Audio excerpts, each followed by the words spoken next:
ሳለስ እዚያ ዝሓለፈ ሰሙን ጀሚርናያ ስለዚ ማሕበራዊ መራኸቢታትን መንፈሳዊ ጽልዋታቶምን ዝብል ማለት እዩ። ስለዚ እቲ ዝሓለፈ እዋን ምሳና ስለዚ ነብራ ይገሲ ይዝክርዎ እዮም። ሕጂ ከዓ ምስቲ ማሕበራዊ ሚድያ ተተሓሒዙ መንፈሳዊ ጽልዋ ኣብኡ ስለ ዘለና ከመይ ጸሊና ኣሎ ዝብል ሕጂ ከዓ እቲ ማሕበራዊ መራኸብን መንፈሳዊ ጽልዋታቱን ንእሳ ርእስቲ እዩ። ሰቲ ዝዓበያ ርእስትና ግን ትመየና ርእስትና ማሕበረ እንታይ ዝበሃል ውርዝና መንፈሳዊ ህይወትን ብድሆታቱን ማለት እዩ። ገለ ሓሳብ ክንህብ ክንፍትን ኢና ማለት እዩ። እግዚአብሔር ጸጉ ይብዛሓልና ኩልኩም እንኳን ደሓን መጻኹም ይገን ትማሊ ዛነ ሳለስ እዚያ ዝሓለፈ ሰሙን ጀሚርናያ ስለዚ ማሕበራዊ መራኸቢታትን መንፈሳዊ ጽልዋታቶምን ዝብል ማለት እዩ። ሕጂት መንፈሳዊ ጽልዋ ክንብል ከለና the same way of course positive ነገር እውን ኣሎ definitely ማለት እዩ። ሕማቅ ነገር የለን ኣብዚ ዓለም ከመይ ጌርካ ትጥቀመሉ እዩ እቲ ዝፈላለ እምበር ብፍላይ እዚ ሕጂ ማሕበራዊ ሚድያ ዘን ንጥቀመሉ ዘለና ብጣዕሚ ብዙሕ ነገር ኢና ንጥቀመሉ ዘለና ማለት እዩ። እቲ እንታይ ዝበሃል እቶም መፅሓፍቲ ይኹኑ እቶም ካልኦት ናብ ዲጂታል ስለ ዝተቀየሩ ኣብ ሓንቲ ሞባይል ጥራይ ክንደይ መፅሓፍቲ ንሕዝ ትፈልጥዎ ኢኹም። ኣብ ሓንቲ ጀሰብ ሞባይልና ጥራይ ማለት እዩ። ሞባይልና ኣንቢብና ክንውድኦም ዓመታት ዝወስዱልና መፅሓፍቲ ኣለዉ። ሕጂ እዞም መፅሓፍቲ እዚኦም ናብ ሃርድ ቡክ ናብ መፅሓፍ እንተዝትርጎም ሕሰብዎ እሞ ክንደይ መፅሓፍ ኣብ ሞባይልና ተሰኪምና ንኸይድ ኣለና ኢማጂን ግብሩ። ወይ ከዓ ጀስ ኖርማል ጉግል ጌርና ክንረኽቦም እንኽእል መፅሓፍትን እቲ ዘሎ ኣክሰስን ናይ ኢንተርኔት ኣገልግሎት ማዕረ ክንደይ ጥቕሚ ኣለዎ ነገራት ከመይ ገይሮም ኣቕሊልዎም ኣሎ ከምዚ ክትግምቶ ትኽእል ገላ ኣይኮነን። ስለዚ እቲ ጥቕምታት መወዳእታ የብሉን። ምስኡ ተታሒዙ ዝመፅእ ኣሉታዊ ነገራት ከዓ ኣሎ ማለት እዩ። ንሕና ግን ከም መንፈሳውያን ወይ ድማ ነቶም ካብ ቤተክርስትያን ወፂኦም ኣለዉ ንብሎም ዘለና መንእሰያትና ኣሕዋትና ወይ ድማ እዚ ማሕበራዊ ሚድያ ሒዝዎ መፅኡ ዘሎ ኣሉታዊ ነገራት ኣጥቂዕዎም ዘሎ ወይ ድማ ብኣሉታዊ ጎኑ ዝጥቀምሉ ዘለዉ ኣሕዋትና ምናልባት ንሳቶም ከመይ ገይሮም ክጥቀምሉ ይኽእሉ ዝብል ካልእ ነገር ኮይኑ ንሕና ከኣቶም ጽልዋ ክንፈጥር ዘለና እቶም ብውሕዱ ቃል ኣምላኽ ምእንቲ ከነካፍል ኢልና ቤት ንኸፍትን ቃል ኣምላኽ ምእንቲ ከነካፍል ኢልና ናብ መንፈሳዊ ነገር ናብ ዝዝረበሉ እንድይብን ሰባት ኣብ ልዕሊቶም ዝሰምዑና 20 ይኹኑ 40 ይኹኑ 50 ይኹኑ መንፈሳዊ ጽልዋ ኣለና። ሕጂ እዚ ነገር እዚ ከመይ ኢሉ እዩ ዝኸይድ? ንሕና ነቲ ነገርቲ ንኣዘራርባና ይኹን ጠባይና ይኹን ናይ ምርዳእን ናይ ግንዛቤን ዓቕምታትና ዝዓበየ እንድሕር ኮይኑ ትዝርርብ መንፈሳዊ ነገር ስለ ዝህልዎ ብሓደ ብፍልጠት ስለ ዝኸውን ምናልባት ፍልጠት ዘይብልካ እንድሕር ኮንካ ከዓ ስብእና ክህልወካ ስለ ዘለዎ ማለት እዩ። ስብእና ዘለዎ ሰብ በቃ መንፈሳዊ ስብእና ዘለዎ ሰብ ወይ ከዓ ወላ መንፈሳዊ አይኹን ጀስት በቃ ጥዑይ ልቢ ዘለዎ ሰብ ከሳብ መወዳእታ ዘይተረድኦ ክሳብ መወዳእታ ዝሓትት ንዝተረድኦ ከዓ ብዘይ ዝኾነ ነገር ኮንፊርም ዝገብር ኦያ ብከምዚ ተረዲኣት እንላ ዝብል ዘይፈልጦ ነገር ዘይምልስ ከምዚ ዝበለ በቃ ጥዑይ ስብእና ዘለዎ ሰብ እንድሕር ኮይኑ ጀስት ብዘይገድስ ወላ መንፈሳዊ ነገር ኣይሃልዎ ኩሉ ግዜ እዚ ፖዚቲቭ ዝኾነ ጽልዋ ፖዚቲቭ ዝኾነ ኤነርጂ እዩ ናብ ሰባት ሳይድ ገብር ሰድድ ማለት እዩ። ሕጂ ነቶም ዝጥቀሙ ንሕና እንጸልዎም ደወይ ንሕና ነቲ እንፈልጦ ንብል እንሕልፈሉ መገዲ ብጣዕሚ ማተር ገብር እዩ ማለት እዩ። ሕጂ ንሕና ነቲ ቃል ጥራይ ዘይኮነስ ነቲ ቃል እንሕልፈሉ መገዲ ኣፕሮች ናትና ጥዑይ እንድሕር ኮይኑ መብዛሕትኡ ግዜ በቃ ብቐሊል ዝኾነ ነገር ብናይ ስብእናና ጥራይ ብምስትኽኻል ብቐሊል ክንጸልዎም ንኽእል ኢና ማለት እዩ። ከምኡ እንተዘይኮይኑ ግን ብዓብዪ እቲ መንፈሳዊ ነገር ዝበሃል እቶም እንሰብኮ ኣሰባብኻ ተዘይጸቢቕናሉ እቶም እንሰብኮ ካብ ጃጅመንታል ዝኾነ ጠባይ ወፂእና ቡራኬ ዝቕድመና ምርቓ ዝቕድመና ብጣዕሚ ኣንደርስታንድ ንገብር ሰባት እንድሕር ኮይና ምክንያቱ ማሕበራዊ ሚድያ እዩ ኣብ ብዙሕ ዓለም ኢና ዘለና እቲ ኣብ ብዙሕ ዓለም ምህላውና ተከባቢያዊ ዝኾነ ጽልዋ ስለ ዘለዎ ገሊና ዝተረጋጋእና ኢና ብተዛማዲ ከዓ ቻሌንጅታት ብዙሕ ዘይብሉ ዓዲና ንነብር ወይ ከዓ ብጣዕሚ ኬዮስ ዝኾነ ዓዲ ወይ ከባቢ ንነብር ንኸውን ንማዓ ቻሌንጅታት ዘለዎ ብኡ መንፅር ጠባይና ዝተጸልዎ እዩ ሕጂ ዝኾነ ሰብ መፅኡ ገለ ነገር ክዛረበካ ከሎስ አንለስ ንስኻ ብጣዕሚ አንደርስታንድ ገለ ትገብር እንደዘይኮይንካ ብጣዕሚ አሸጋሪ ሶ ቁጡዕ መንፈስ ሒዙ መፅኡ ብጣዕሚ ዝተረበፀ ተርባፅ ዘለዎ ቅዛነት ዘለዎ እዞም ከምዚኦም ዝበሉ ነገራት ሒዙ መፅኡ ብዓብዩ ንስኻ ከዓ መንፈሳዊ ስለ ዝኾንካ ኣብ ፅቡቕ ናይ መንፈሳዊ ብፅሕናን ናይ መንፈሳዊ ነገር ነፍታ ሸዓ እንተዘይልዩ ትሰብቲ ንስኻ ናትካ ኣፕሮች ብራኬተ ዘይኮይኑ ብጣዕሚ ፅቡቕ ኣፕሮች እንተዘይብልካ ብዓብይቲ መንፈሳዊ ነገር ኩሉ ግዜ ኣብ ጥዑይ ስነ ልቦናን ኣብ ዘይተጎድአ ስነ ልቦናን እዩ ዝሰርሕ ማለት እዩ ሶ ቃል ኣምላኽ ፈሊጥናዮም ፀኒሕና ኣንቢብናዮ ፀኒሕና ኢና ኣብ ገለ ሕማቕ ነገር ኣብ ዘጋጥመና መከራ ኣብ ዘጋጥመና ፅንዓት ኣብ ዝሓትት ነገር ወይ ከዓ ትዕግስቲ ዝሓትት ነገር ኣብ ዘጋጥመና ኩነታት እቲ ሒዝናዮ ፀናሕና ቃል ኣምላኽ እዩ ዝረዳኣና እምበር ኣብ ሕማቕ ነገር ዘሎ ኣብ ጭንቀት ዘሎ ሰብ ከይድካ ኣምላኽ ከም ዝብለካ ኣለኹ ትብሎ ከለኻ ተመሊሱ ንዓኻ ክጎድኣካ ይኽእል እዩ ማለት እዩ ሶ ናትና ኣፕሮች ብጣዕሚ ጥዑይ ክኸውን ኣለዎ ሶ መፂኦም ዝኾነ ገብርካ ከለዎ ዊ ዶንት ኖው ብምንታይ ንሶም ይሓልፉ ኣለዉ ዊ ዶንት ኖው ሶ ብድድ ኢሉ ሓደ ሰብ ክፀርፈካ ገለ ኣይክእልን ብድድ ኢሉ ዝኾነ ክብለካ ገለ ኣይክእልን እያ ዘይበልካዮ ኢሉ ሓደ ሰብ ገለ እንድሕር ኢልካ ወይ ከዓ ዘይመስል ንስኻ እንትዛረቦ ነገራት ዘይመስል ትርጉም ኣልዒሉ ገለ ብለካ ኣሎ እንድሕር ኮይኑ ዊ ዶንት ሃቭ ኤኒ ኣይድያ ንምንታይ ከምኡ ይገብርሉ ሕጂ ሓንቲ ነገር ግን ንፈልጥ ኢና በቃ ጥዑይ ሰብ ከምኡ ክገብር ኣይክእልን ኣብ ቅድሚ ዓይንኻ ሓደ ከምዚ ሚስኮት እንድሕር ገይረካ ዘይበልካዮስ ካልእ ከም ዝመስል ገይሩን ሓሳብካ እንድሕር ተረዲእዎ ሓደ ነገር ክንርዳእ ንኽእል ኢና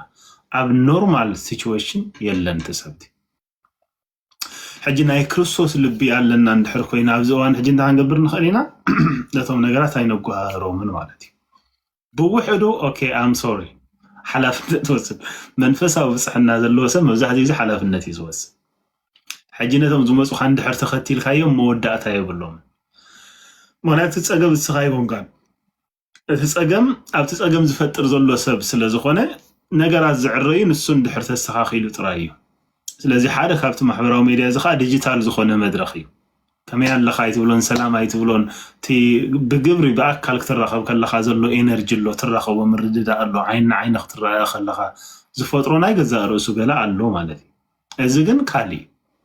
ስለዚ ንሕና ነዞም ነገራት እዚኦም ነዚ ኣብ ማሕበራዊ ሚድያ ክንመፅእ ከለና ብፍላይ መንፈሳዊ ነገር ክንሸይጥ ክንመፅእ ከለና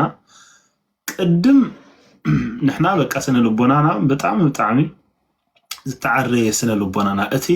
ንኻልኦት ክጠቕመኩም እሞ ስምዕዎ ኢልና ንሰብኮ ንሸጦ ዘለና ቃል ኣምላኽ ኣባና ከም ዝሰርሐ ህይወትና ከም ዝቀየረና ስብእናና ከም ዝቀየረና ቅድም ርግፀኛታት ክንከውን ኣለና ወይ ከዓ ብሰብ ከምኡ ክረአ ኣለዎ ቅድም ያ ብጣዕሚ ብዝተቆጠዐ መንፈስ ያ እንድሕር ነቲ ቃል ንሰብኩ ኮይና ሲምፕሊ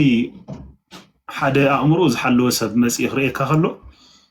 እዚ ትክክል ዝኾነ መንፈስ ኣይኮነን እዩ ዝብለካ ማለት እዩ ነቲ ሓሳብካ ክሰምዖ ኣይክእልን ነው ስለዚ እቲ ተቐሚቲ እቲ እግዚኣብሔር ሂብና ዘሎ እዚ መፅኡ ዘሎ ቴክኖሎጂ ብዙሓት ንኽፋእ ክጥቀምሉ ከለዉ ካልእ ድማ ንረብሓ ክጥቀምሉ ከለዉ ንረብሓ ማለት በቲ ፅቡቕ ሳይዱ እንጀራኦም ድዮም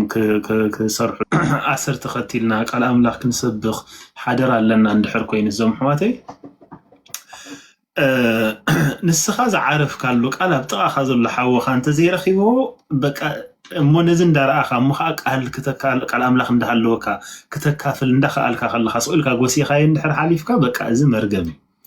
ያዕቆብ ምሽ ከምኡ ኢሉ ኣሎ ገለ ሰናይ ነገር ዝፈልጥ ያ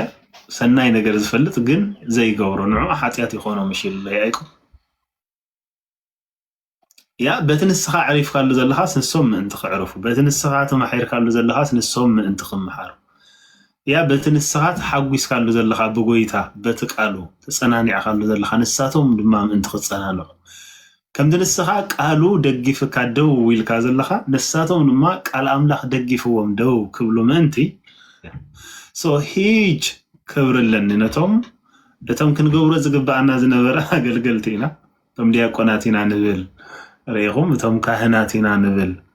ያ ክንገብሮ ዝግባአና ንሕና ኢና ነርና ያ ክንሰርሖ ዝግባአና ንሕና ኢና ነርና እታ ቤተክርስቲያን ሲ ንኽአሎ ኣይንኽአሎ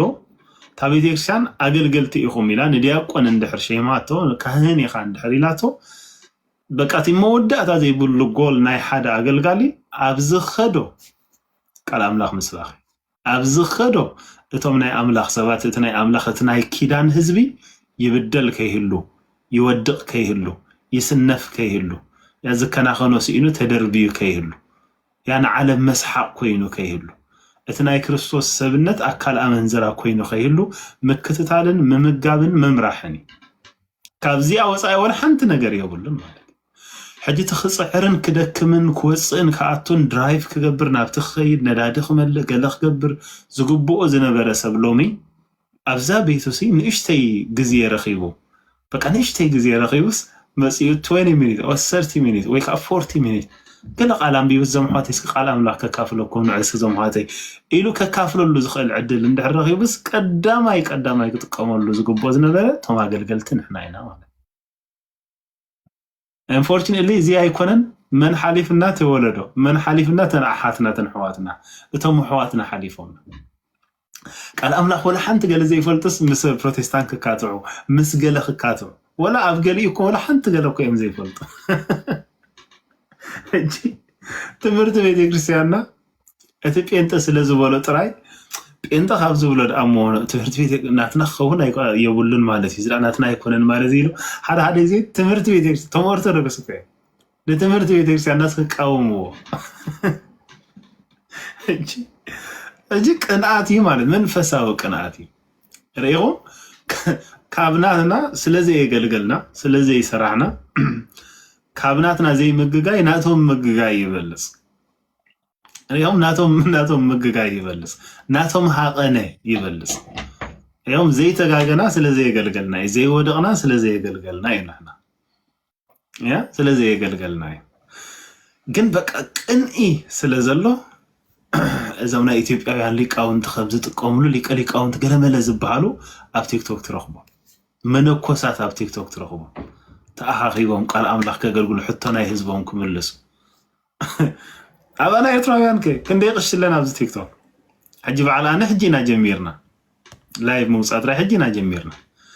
كندي يالو أقل قلتي كم زي لهم جزاخ فيتهم استايد يقولون ديالو أزينا وحدات مالتي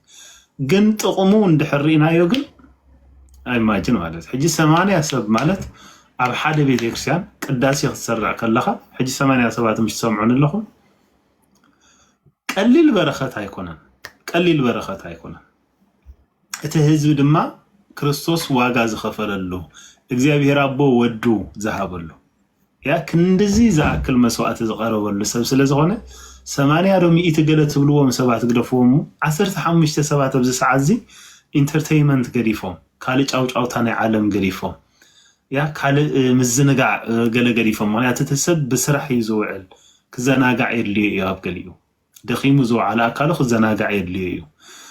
ግን እቲ ሁሉ ገሪፎም ሎሚ ቀሽዩ ካህንዩ ስለዚህ ገለ ነገር ክንረብሕና ናይ ቤተክርስቲያንና ፍልጠት ወይ ከዓ ናይ ቤተክርስቲያንና ነገር ክንሰምዕና ኢሉ ከምዚ ኢሉ ሰባት ወፂኦም ክሰምዑ ከለው it is a blessing ማለት ቀሊል ገለ አይኮነ ግን ነዚ ነገር ዝክን ምዝምዞ ስለዚህ ካልና ወላ ሓደ አገልጋላ ይጥቀመሉና አለው ማለት ብዙሓት አገልገልቲ ብፍላይ ድማ አይ ኦርቶዶክስ ካህናት ካባይ ጀሚርካ አይን ተቀመሉና አለና ግን እቶም አገልገልት በሙሉ ኦምሲ ህዝበይ ቶም ደቅና እቶም ናይ ጽባሕ ናይ መጻእ ተረከብት ዝሆኑ እቶም ጽባሕ አቦታትን ሽማግለታትን ኮይኖም ሓዳር መስሪቶም ኣብ ቤተክርስቲያን ዝህሉ እቶም ጽባሕ ውሉድ ዝገብሩ ሓዳር ጊሮም ሎሚ ኣብ ቲክቶክ አለው ስለዚህ ዓለም ድማ በትናታ መሳርሒታት ገራ ናብ ባህሪኣ ተጽርዮም አላ ስለዚህ ብውሑድ ገለ ነገር ክንገብር ኢሎም ኩሎም እንተ ዝመፁ ኢማጂን እንታይ ዓይነት ለውጢ ክመጽእ ይኽእል ሎሚ በኣይ ብድኹም ኣቢሉ እግዚአብሔር የፍቅረኩም ዝብል ናብ ዝብዚ ዘሎ ህዝቢ እንድሕር ከይዱ ክንደይ ዝዓርፋ ነብሳት ኣሎ ክንደይ ደስ ዝብሎ ሰብ ኣሎ ክንደይ ባህ ዝብል ክንደይ ተስፋ ዝጸናናዕ ሰብ ኣሎ እግዚአብሔር ሓሳብ ንዓይስ ከምዚ ዝብል ሓሳብ እዩ ዘሎ ስለዚ ልክዕ ከምዚ ኣብ ማሕበራዊ ሚድያስ ከምቲ ሕማቕ ነገር ዘሎ ደን ጽቡቕ ነገር ከዓ ኣሎ እዩ ኦያ ፕሬዝ ጋድ እግዚአብሔር ይመስገን ኢሎም ቃል ኣምላክ ከንብቡ ጸሎት ክለማመዱ بقبيلهم نحن خمسة اللي نحن ودخل الناس أبونا لو ما عندهم تمر خلهم طعم صبغ وعيلنا قال كم زبا كنب بدليس بليس انت هاي كنب بزولنا معاتهم عقل مثل زي اللي جزيس اللي زي اللمبة نزيهم سي كل نجار قديف قال أملاك مهارون تمرت بيدي بسيان نغفلتم انت خدقفهم كميلهم كم تصلين بأكل صلوات كتمرهم يا أي مثلا مالك يا ስለዚህ ነዚ ዘሎ ከም ዝበለ ነገር በቲ ኣወንታዊ ጽልዋ መወዳእታ ዘይብሉ ኣወንታዊ ጽልዋታት ስለ ዘለዎ በቲ ዝግባእ ክንጥቀመሉ ከለና ብዙሕ ነገር ክንዓየሉ ንኽእል ኢና ማለት እዩ ሓደ ካብቲ ኣወንታዊ ጽልዋታት ኣብ ዝሓለፈ እንታይ ኢልና ነርና ምስፍሕፋሕ ቃል ኣምላኽን ትምህርትን ኣቦታትና ትማሊ ብእግሮም ለለው እንዳበሉ ዝኸድዎ ዝነበሩ ሎሚ ናብ ዝኾነ ምጓዓዝ ከየለኒ ማይ ከይፀማኹ ኣብ ገዛይ ኮፍ ኢለ እቲ ቃል ኣምላኽ نوزحات ككافلو خيلي سلازي منسات بقليلو تمرتن مزامرن سبكتاتن كرخبو يخول يوم نحنا سيرفيس كنهب كلنا مالتي ابزخونو بوتان غزي منفساو مغب نركاب عابي بايتا فطيرولنا سلازي ازي منغست زي دما ازي ناي ونجل منغست دما نخلوم احزاب مسكر من تخون ابزل عالم كسبخ يلو غويتا اما تيوس معرف 24 فقد 14 ازي ناي منغستو ونجل ክርስቶስ ካብ ሰማይ ዝመጸት መንግስት ሒዙና ባና መሲዩ ኣብዚ ምድሪ ዘሎ ሕጊ ናይዚ ስጋዊ ሕግን ናይዚ ምድሪ እዚ ናይዚ ኣብዚ ምድሪ ዘሎ መንግስታት ሕጊ ስጋዊ ያ ንዛሃረመካ ሞዝ ምሕረት ንዘይገበረልካ ከምኡ ግበሮ ዝብል ሰው እቲ ካብ ሰማይ ዝመጸ ክርስቶስ ካብ ሰማይ ዝመጸ መድሕና በጃና እዩ ስለዚ ኣብ ሰማይ ዘሎ ሓሳብ ሒዙልና ኢኻ መሲዩ محرت نايز مدرز حقي يكون نزفكرك مفكر من البات نايزي أبزي نقبري صبوق سلازك تقبرلك صبوق مملاس يا سناي نز تزاربك سناي مملاس من البات نخلوينا يا جن نزس العكا مفكر نزرق مكان ممرقن نايز مدري حقي يكون ስለዚህ ውሉድ ዳይቲ ኣብ ሰማይ ዘሎ ኣቦይ ክትበሃሉ እንድሕር ኮይንኩም ንሱ ንሓጣንን ንጻድቃንን ማይ የዝንም ፀሓይ የብርቕ እዩ ስለዚህ ውሉድ ናይቲ ኣብ ሰማይ ዘሎ ኣቦይ ክትበሃሉ እንድሕር ኮይንኩም ንሶም ንዝረግምኹም መርቑ ተባሂልና ሪኦም ካብ ሰማይ ዝመጽእ ሕጊ እዚ ቃል እዚ ሕገ መንግስቲ ናይቲ ኣብ ሰማይ ዘላ ሃገር ናታይ ስለዚህ ክኽተልዎ ዝመረጹ ኣለዎ ስለዚህ መጻኢኦም ርስት ኣለዎም ማለት እዩ ደቂ መንግስቲ ስለዝኾኑ So ازي وانجيل زي ناي سماي حساب زحازه نمدحان حيل املاخ نمدحان زخونه زي وانجيل زي كنسبكو كننغرو بتي نحنا تقبلناين نحنا زعاقبنالون زعرفنالون سبات من انت تعرفوا اب نفس وكفنا صور الله اب نفس وكفنا صور الله كلاتنا قلقلت املاخ ስለዝኾና كلاتنا ፖዚቲቭ ዝኾነ ነገር እዩ ሶ ተኻለ ድማ مسكرنتن متهنناصن يا نحنا ببزح ما قد حليفنا ببزح عالم لنا عدمنا استفلاليه تمكرنا خا استفلاليه يا حدا غزي انا كندزي نجر كندزي صقم اغاطي من يلنا همጭنا كلناسي بمنصر نايت كاله سب ግን ኢምንት ዝኾነሉ ኣሎ ግን ካባኻ ዝኸፍእ ነገር ወይ ካባኻ ብሕማቕ ዝኾነ ሲቹዌሽን ዝሓለፈ ክትርኢ ከለኻ ከም ዝረኺበ ከም ዝጋጥም ንዝብል ከለኻ ኦኬ ኣነ ባስቕ ኢለ ዘለኹ ኢልና ክንመሃረሉ ንኽእል ዕድል ይፈጥረልና እዩ ሶ ኣብ ሓድሕድና ዘሎ ምስክርነትን ሓድሕድና ዘሎ ምጽንናዕን ነዚ ነገር እዚ ብኣወንታዊ ነገሩ እንድሕር ተጠቂምናሉ ህይወትና ክሳብ መድሓን ዝበፅሕ ተራክህልዎ ይኽእል እዩ ሶ ከምዚ ትገብርዎ ዘለኹም ኢልዎም ኣሎ ጳውሎስ እንቶም ናይ ተሰሎንቄ ተቐዳመይቲ መልእኽቲ ምዕራፍ 5 ፍቕዲ 11 ከምቲ ትገብርዎ ዘለኹም ንሓድሕድኩም ተጸናንዑን ተሃናነጹን እዩ ገለ ነገር ንእሽተይ እንድሕር ፈሊጠሲ ምእንቲ ሰባት ክጸናንዑ እንደን ምእንቲ ክህነጹ እዩ ኤፌሶን ምዕራፍ 4 ካብ ፍቕዲ 29-30 እንድሕር አንቢብኩም እንታይ ዝብል ንሰማዕቱ በረኸት ዝኸውን ንምህናፅ ዘድሊ ሰናይ ዘረባ ተዛረቡ እምበር ዘይጠቅም ዘንኩምሉ ናይ ኣምላኽ መንፈስ ድማ ኣይተውህይዎ ኢሉ ኦኬ ንመዓልቲ ምድሓን ዝተሓተምናሉ ቅዱስ መንፈስ ብምንታይ ኢና ነጉህዮ እንድሕር ኢልና ኦኬ ተመንፈስቲ ኣባና ኣብዛ ኣካል ዝ ስለ ዘሎ ቤት መቕደስ ኣምላኽ ኢና ንሕና ምሽዶ ስለዚ መንፈስ ኣምላኽ ሕጊ ይጽሕፈልና የውሽጥና ክርስቶስ ቅድሚ 2000 ዓመታት መጽኡ ኣብዛ ምድሪ ዝመሃሮ ትምህርቲ ሎሚ እቲ ኣባና ዘሎ ህያው መንፈስ ናብቲ ቅድሚ 2000 ዓመት ዝተማሃረ ትምህርቲ ንዑ የዘክረና ናብ ክርስቶስ የመልክተና ንክርስቶስ ግሎሪፋይ ይገብሮ ኣብ ህይወትና ጌጋ ክንገብር ከለና ኮንቪንስ እንታይ ዝበሃል ይረትዓና በዲለየባ ንኽንብል ይረትዓና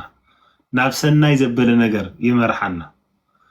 كل جزء زفتوا عبد إسحاق 42 و 43 زلا أزيا زفتوا نتم عوراتي بزي فلتوا مجدي كمرحومي تبل حنتك على لازيا دستبلنك عليها كل جزء زصنعنا على عليها سو كريستوس مسيح زاد حننا خاو سل زخونه منفسو ذهبنا نابتي ابي يالو እንኳን ዘይንፈልጥ እግዚአብሔር መገዲ ኮይኑም እንተይ كمرحنا እግዚአብሔር ክርስቶስ مسيح ቀዲሙ ድማ ርእስና ናብ ሰማይ ዓሪዩ ርእስና ናይቲ ሰብነት ርእስና which is ክርስቶስ ርእስና ቤተክርስቲያን ናይቲ አካል ዝኾነት ቤተክርስቲያን ርእሳ ኣብ ሰማይ ዘሎ ኣብ የማን አምላኽ ብግርማ ያ ቀዲምና ንሱ ሓሊፉ ማለት ያ በነገር ኩሉ ክድንግጸልና ዝኽእል ሊቀ ካህናት ኣብ ሰማይ ስለ ዘሎ ሎሚ እቲ መንፈስቲ ተስፋት እንዳራይ ንክርስቶስ ኣብ ህይወትና ክገነን እንዳገበረ بقدسنا خنملالس ኣብ እንደخመሉ ድማ ከመይ ጌርና እንኳን ከምንጽል ስለ ዘይንፈልጥ ምእንታና እንዳቃተተ ዝድግፈና ህያው መንፈስ እዩ ሶ እዚ ህያው መንፈስ እዚ ኣብ ልብና ኣሎ ስለዚህ ንሕና ቤት መቅደስ አምላኽ ንብሃል ያ ኣብቲ ቤት መቅደስ አምላኽ ንሕና ክንዛረቦ ምእንቲ ዝመልአናን ዝወሃበናን ቃል ኣሎ ዝመጻናን ዝወሃበናን መዝሙር ኣሎ ዝወሃበና ምስጋና ኣሎ ያ أتمنفستي بزي ما الأختي يكونه يا سلازي إذا منفس زي بمحدارو عبانا بمحدارو بيت مقدس أملاخ ندير تبايلنا عفت بيت مقدس أملاخ انتايك الجهار كم زوج بوردو إنه خلنا مش دو أمان حوي تبارك سجاز زحل جاز حوي إسياس 4 قلتن فلا عسرش دشتن نعورات بزي فلتوا قدنا خوسدم بزي فلتوا المجددات دمه كمرحومي نسألمات أذكر ميوم برهان كجبره ندم جرو كتعطحه إذا خجبر اللهم أي كحد جو من دماي إذا قال ده سايبلن عرف 4 قلتن 4 سلستن كسب 4 even كسب 4 شعتن زلون حرام بيفكمو سلتي أنا زد الجفوز زفت وباريا إندابله سلا كريستوس يززارم جابير بتقدس أبو غيره ስለዚህ እቲ መገድታትቲ ኣይንፈልጦን እንደን ንሕና ዓውራቲና ሕጂ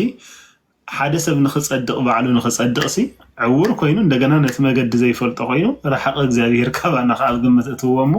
ምጽዳቕ በባዕልኻ ብርእስኻ ምጽዳቕ ማለት ከማ ማለት እዩ ኣብ ሓደ ህልም ዝበለ ምድረ በዳ ኮይንካ ዘይትርኢ ኮይንካ እኮ ካለ ነገር ግን ዘይትርኢ ዕውር ደነት ጎድናታት ካ ዘይትፈልጦ እሞ እግዚአብሔር ካብ ሓንቲ ቁሸት ሕልፍ ኢልካ ዝርከብ ዘይኮነስ ኣድማሳት ሓሊፍካ ዘይብጽሕ ኣምላኽ ያ ስለዚህ ዝግን ናብኡ ምእንቲ ክንበጽሕ እቲ ቅዱስ መንፈስ ንዓና ተዋሂብና እቲ ህያው መንፈስ ንዓና ተዋሂብና እዚ ቅዱስ መንፈስ እዚ ከዓ ንዓና ሓቲምና ስለ ዘሎ ቤት መቅደስ ንብሃል ንሕና ሕጂ ኣብዚ ቤት መቅደስ ገለ ባዕድ ነገር ክርአ ይኽእል قال حماق نجر كرئي خير ريهم اتمنفستي حدير الناس اللي زلو ህይወትና ክግለጽ ከሎ ውጽኢት ናይቲ መንፈስ ይኸውን ዘሎ ይኮነ ጳውሎስ ኣብ ልብ ሰብ ኣብ ፊደል ዘይተጻሕፈ መጽሐፍትና ኢኹም ምሽሉና ሕጂ ኣባይ ጸርፍን ድሕራሎስ ብልክዕ ናይ መንፈስ ቅዱስ ዲዚ ብልክዕ እቲ ቤት መቅደስ ኣምላኽ ክግለጸሉ ዝግብኦ ዲዚ ኣይኮነናይ ስለዚ እቲ ቅዱስ መንፈስ ይጉሂ እዩ ማለት አካል አለው ፐርሰኒ ሳልሳይ አካል ናይ ስላሴ ይጉሂ ንምንታይ ይዝጉህ እንድሕሪልና ኻ ሓደ ሰብ ዝኾነ ክዛረብ ከሎ እቲ ዘረባቲ ኣብ እዝኒ ናይቶም በጻሕቲ ወይ ከዓ ኣብ እዝኒ ናይቶም ሰማዕቲ ይበጽሕ እሞ ንምህናጾም ወይ ከዓ ንበረኸት እንተዘይኮይኑ ብዘድልዮም ነገር ድማ ንምህናጾም እንተዘይኮይኑ እቲ በረኸት ይትረፍ እቲ ምህናጽ ይትረፍ እቲ ዝኸፈ ከዓ ዘይጠቅምን ሕማቕ ዘረባን ካብ ኣፍ ናይቲ ቤት መቕደስ ኣምላኽ እንድሕር ወፂኡ ተመንፈስቲ ብረግጽ ይጉሂ ማለት ተመንፈስቲ ብዛም ይጉሂ ስለዚ ቃል ኣምላኽ እንታይ ኢሉ ምስክርነትና ንምትህንናጽ ምእካብና ንምትህንናጽ ምእንቲ ክኸውን ንሰማዕቱ ዝኾነ ሰብ እንድሕር ተዛሪቡሲ ሰማዕቱ ንበረኸት ዝኸውን ዝኾነ ሰብ እንድሕር ተዛሪቡስ ምናልባት ንምህናጽ ዝኸውን ያ እንተ ወሪድና ኻ ምናልባት ተዛረብና የዘረባ ኣይሃንጽ ንኸውን ግን ብውሕድ ኣይጎድእን ማለት ግን ብውሕድ ኣይጎድእን ሰባት ዘይክንባርኾም ንኽእሊና እንተ ዘይረጊምናዮም እውን ዓብ ነገር ያ ብንህቦ ሓሳብ ዘይክንረብሖምን ዘይክንጠቕሞምን ንኽእሊና እንተ ዘይጎዲእናዮም ግን ዓብ ነገር ግን ቃል ኣምላኽ ግን መጠን እቲ ዝተቐባእናዮ እንታይ ይብል ኣሎ ምስክርነትና እንህቦ ሓሳብ ኩሉ ንምህናጽ ስለ ዝኸውን ኣይዘር ንምጉዳእ ስለ ዝኸውን ያ ንሰማዕቱ በረኸት ብዘድሊ ነገር ከዓ ንምህናጽ ካብ ኣፍና ከዓ ጽቡቕ ዝኾነ ዘረባ ክወፅእ ቅዱስ እዚ ቅዱስ ኣቦ መኺሩና ማለት ኤፌሶን ምዕራፍ 4 ብምሉኡ አንብብዎ ኢኹ ነዚ እዮም ዝምዕራፍ እዚ ነቲ ብናይ ኣምላኽ ብናይ ጽድቅን ብናይ ቅድስናን ብመልክዕ ኣምላኽ ዝተፈጥረ ሓድሽ ሰብነት ልበስዎ ዝብለና ማለት ንክርስቶስ ከምኡ ጌርኩም ተቐቢልኩም እንድሕር ኮይንኩም እዩ ዝብል ዓቂ ኣሚንኩም እንድሕር ኮይንኩም እዩ ዝብል ማለት ስለዚ ምስክርነትና ንምስክርነትን ንምትህንናጽን ንምድግጋፍን ምእንቲ ክኸውን ካልእቲ መንፈሳዊ ሕብረት ኣብዚ ንነብረሉ ዘለና ዓለም ሲዞም ሓተይ ብዙሕ ግዜ ዝሓሳብ ደግማይ እንድሕር ሰልቺኩም ይቕሬታ ኣብዚ ኤውሮጳ ማዕርኽ እንደ ዓብይ ትፈልጥዎ ኢኹም መባዓል ኣሜሪካ እንድሕር ከይድና ካብ ማዕርኽ እንደ ሰፊሕ ትፈልጥዎ ኢኹም ኣብ ገሊኡ ከም ስታይ ንሓስቦን እምበር መዓት ኣገልገልቲ መዓት ካህናት ኣብ ዘለውዎ ስለንነብር ካህን ምህላው ቤተክርስቲያን ምህላው ገለ ማለት ወላ ሓደ ብዙሕ ኣይኮነን ብዙሕ ኤክሳይትድ ኣይገብረና ግን ክርስቲያን ኣብ ዘይብሉ ዝነብር ሰብ ብዙሕ ኣሎ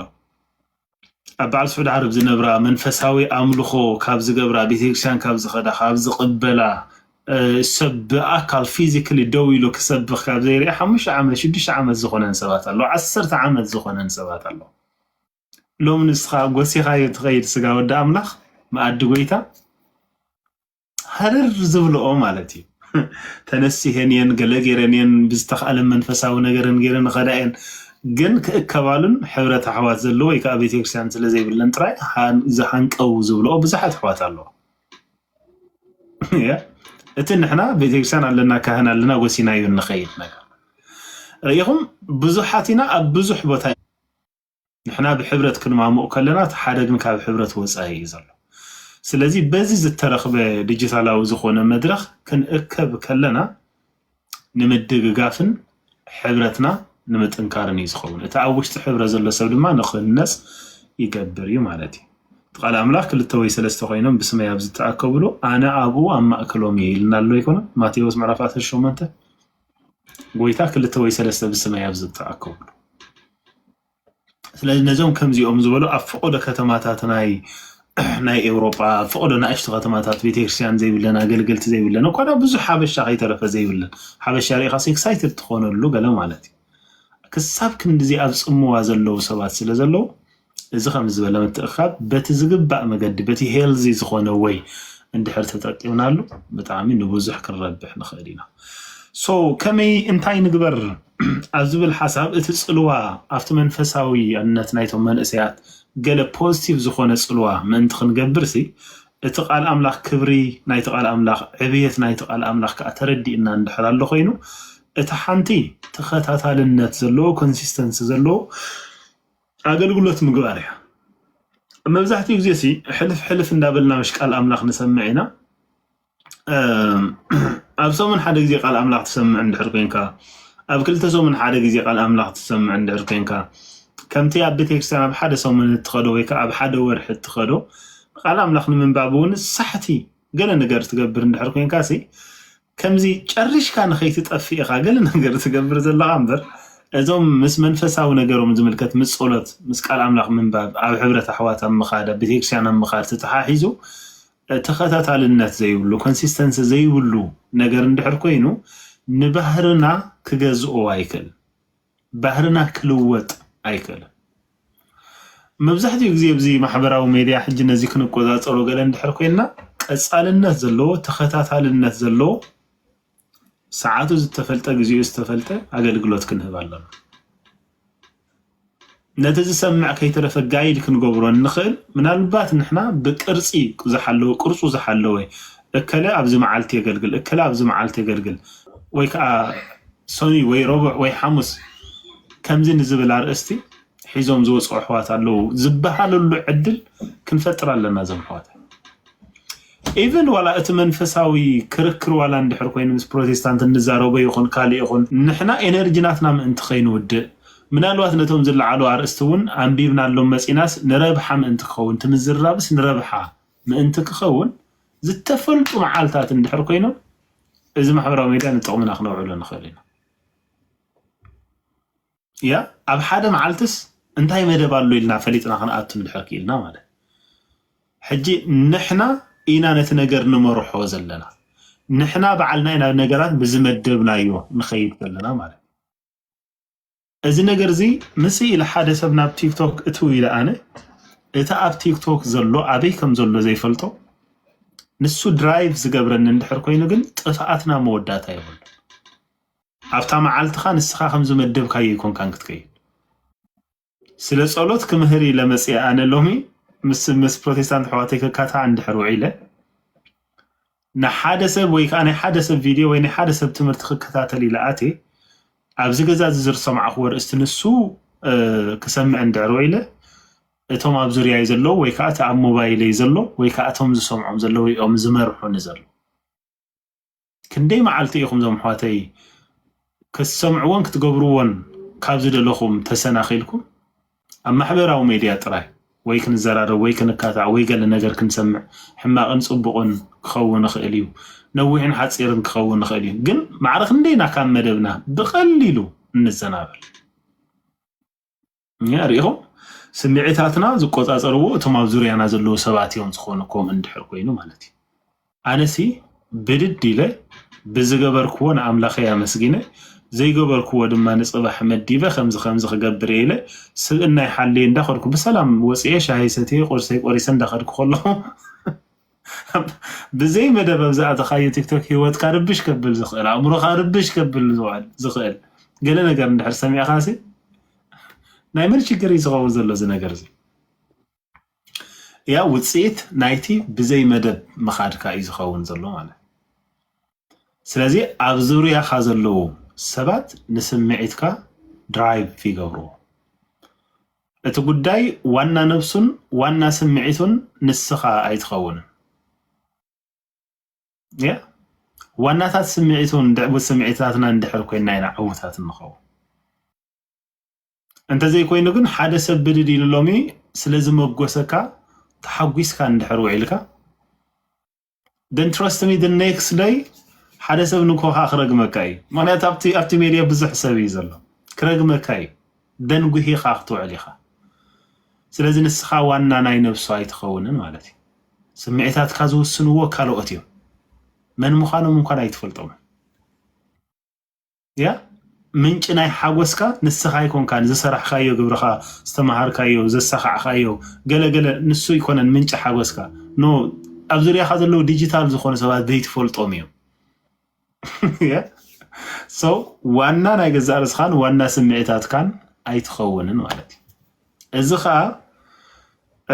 ስቃዩ መወዳእታ የብሉ ያ ከም ሓደ በቃ ዩዝፉል ዝኾንካ ሰብ ኮይኑ ይስማዓካ መን እዮም ባዚኦም ሓደ መዓልቲ ገለ ነገር ምስከሰርካ ብዙሕ ምስተጎዳእካ ብዙሕ ነገር ምስተጎዳእካ ሪላይዝ መስገበርካዮ ዋው بدحريو بزح يخاطبه انت يزقبر نيره مسمن يزارب نيره من يزقلقل نيره انت يخسره نيره كندز واغا زخفل كون منتاي كندز واغا ابكم زطفا كون منتاي إلكا frustration زلو هيوت نخلو كاي زقبر مالتي